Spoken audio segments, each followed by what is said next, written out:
we have Mayor Scott Gillingham, who's actually been sitting in. Thank you for being here. Thank you for having me. Yeah. Let's start with downtown safety, because that's obviously the conversation. You were listening to Greg Burnett. He was ending talking about collaboration. How real is that, and how important is that to collaborate? Well, it's critical, and I want to give kudos to Greg Burnett. Greg and his team at DCSP are doing just an outstanding job in our downtown. But Greg is one of the leaders who is a bright spot in our city because he is all about collaboration. And you heard him a couple of times list all the different organizations that DCSP is collaborating with, from police to Bear Clan to Biz Patrols to OPK. And that coordination is critical because we've got a lot of agencies in the downtown that are working to provide safety and also to get help to people who need the help in the downtown. And they're coordinating now. That's why one of the reasons why I called for establishing the Safe Winnipeg initiative. You heard Kate Fensky talk about that, and DCSP and the police service are at the heart of that to provide a blanket of safety in the downtown. Can the city provide any more funding to those critical agencies? What can you tell us about that? Yeah, I've been in discussion with my office. Has been in discussion with. I spoke to Kate Fensky yesterday. I spoke to Greg actually earlier in the week. My office will be providing funding this summer towards that initiative that Kate Fensky's talking about to provide more safety in the downtown. We're in dialogue with the province of Manitoba as well to really reestablish or continue that partnership of funding. So I don't know what the province is. Yeah, I don't know what the province is going to do, but we had a good discussion with them yesterday. You asking for them to up the limit? Or are you asking for the 1.5 mil to be restored? I don't know that we've asked for any specific number, but just I know there's good conversation between Kate Fensky, my office, and the province of Manitoba as well. But there has been some positive results, Marcy, over the last couple of years. The police report on crime stats came out last week that showed over the last 2 years, crime in the downtown has been dropping. And that's good. The number of visits to the downtown, according to the Biz report, is increasing. Mm-hmm. The foot traffic is increasing. So things are headed in the right direction when it comes to safety in our downtown and investment in our downtown. But we just need to continue on this path.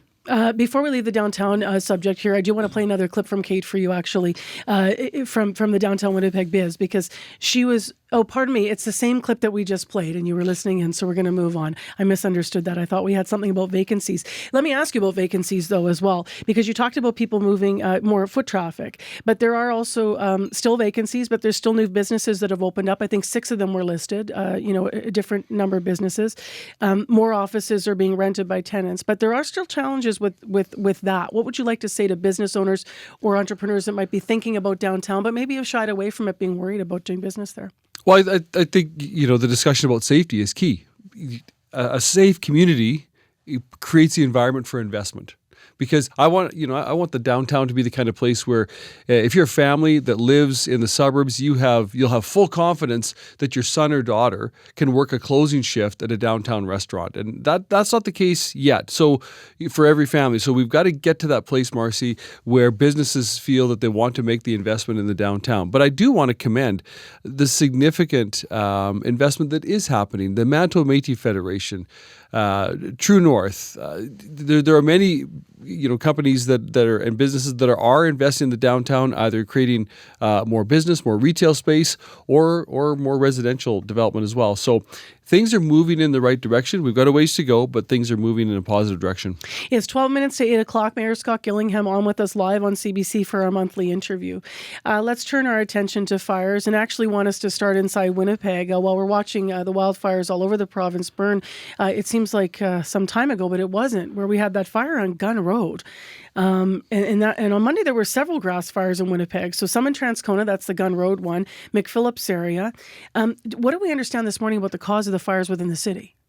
I don't know that we have a definitive cause at this point.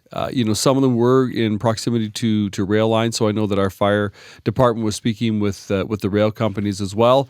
And so, the conditions, this goes without saying, CBC has been telling residents this and residents see this. the conditions are just so dry. There are fire bans in place within the city of Winnipeg. I'm, pleading with every Winnipegger to adhere to and respect those fire bans so that, that we understand the conditions are such that, one spark, one cigarette thrown out a window could cause a massive problem. So we really need to do all we can to, as residents, to make sure that we're keeping the city safe and respecting the fire bans. And I just want to echo, if I can, what Greg Burnett said. Our thoughts as the people of Winnipeg go out to the people in the Lac du Bonnet area and the Whiteshell area at this time. And we're grateful for the firefighters and all the hard work they're doing, and everyone's supporting them as well.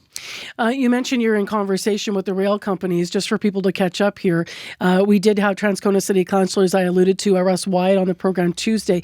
He had concerns about sparks from train wheels starting fires. Previously we have seen this. When you say you've spoken to them, are you expecting you'll get an answer back to whether or not that was involved in what happened at Gun Road? Yeah, those are conversations that our fire department has had with the rail company. So I don't know, the outcome of those conversations, but we do know that in these conditions, with everything being so dry, yes, sparks from trains can cause fires. So can things, as I said, like a cigarette flicked out the window. So we just all have to be very careful and do what we can to prevent fires. When do you think we might know the outcome of those conversations? I don't have a timeline on any of that. Okay. Yeah. How worried should people be about it? I mean, I got a question actually written in from Mary Bevan about this morning. She said she has family and friends impacted by fires in the Whiteshell, in the rural area, but she says she's thinking about vacant buildings. She drives by, she writes on her way to work in Winnipeg that are fire hazards. She wonders if we should resolve them, remove them before they cause issues. She writes specifically, with the recent fire near Transcona, she's nervous. So how do you speak to that? People that are worried about vacant buildings, dry conditions, and problem areas in the city.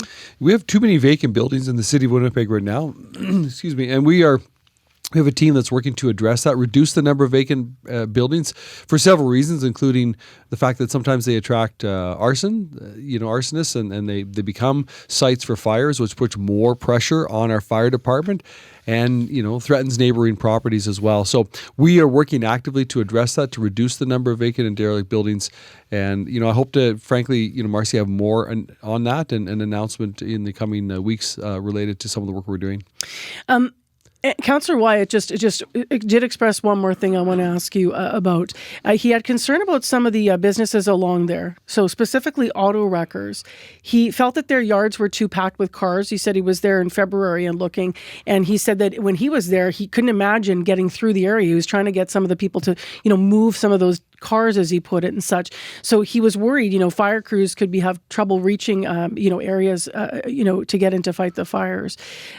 Is the city planning to look into, or are you already looking and talking to some of those businesses about that, so there's a clear path to the areas that might be threatened by fires? Well, all businesses do have fire safety standards that they have to comply with, and city bylaws that they have to comply with as well. Our fire department does investigations.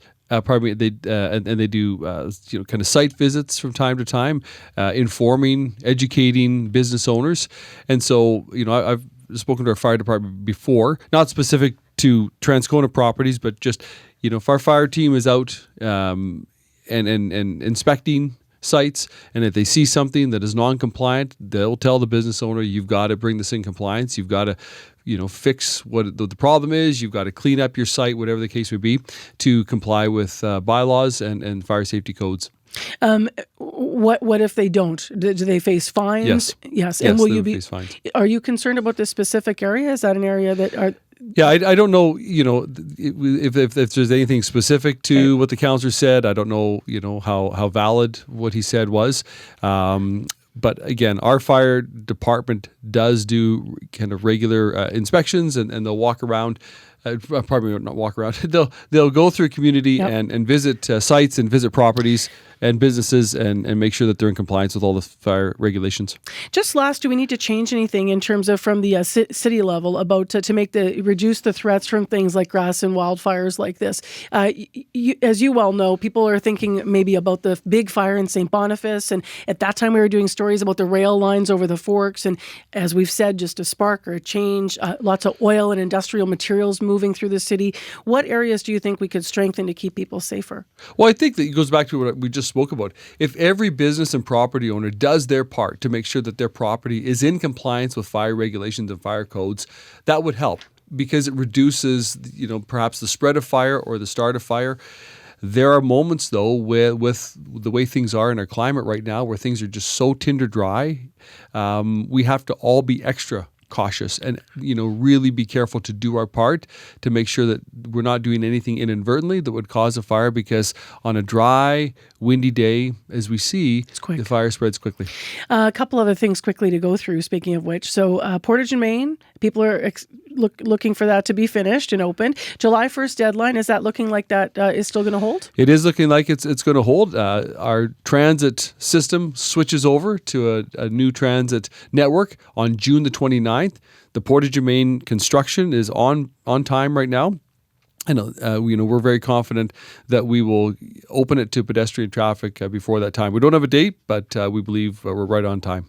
And just something sobering before we do talk about the Jets for a moment, because you're in New Jersey, people might be wondering if I'm going to ask. But we haven't spoken since the loss of Jason Schreyer, which was a shock. Obviously, councillors coming together to grieve. The Elmwood East Kildonan, a longtime city councillor, dying suddenly last month. We did talk to a community group, though. They're hoping to see Councillor Schreyer memorialized somehow in the community. There's a corner in Elmwood they say might be meaningful to rename for him. And what are some of the things the city might be looking at to remember Councillor Schreyer? Well, thank you for that. Yeah, it is absolutely a shock. We continue to grieve Councillor Schreyer's death and loss. He and I got elected at the same time to council in 2014, and so I've worked with him ever since. We are talking about different ways that we can honor Jason Schreyer and his contribution to the city of Winnipeg and his commitment to the people of his community. And so we haven't determined yet ultimately, what we'll do, but certainly there's discussions about finding ways to honor him. And, I'll take the opportunity once again to express my deepest condolences to his family, his sons, his wife, his parents on his death. And I know there's a memorial planned for actually late June. I think it's June 20th. And then finally, let's talk about the Jets. We're going to have a lot of people downtown tonight, a lot of hopeful people.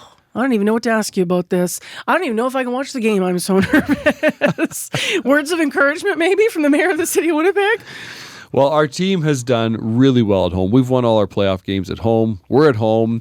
Our team will be, buoyed by the whiteout and all the fans, whether they're watching downtown in the arena or at home, not just in Winnipeg, but across the province. And so, our team has to win this game. I'm confident that they're up to the task.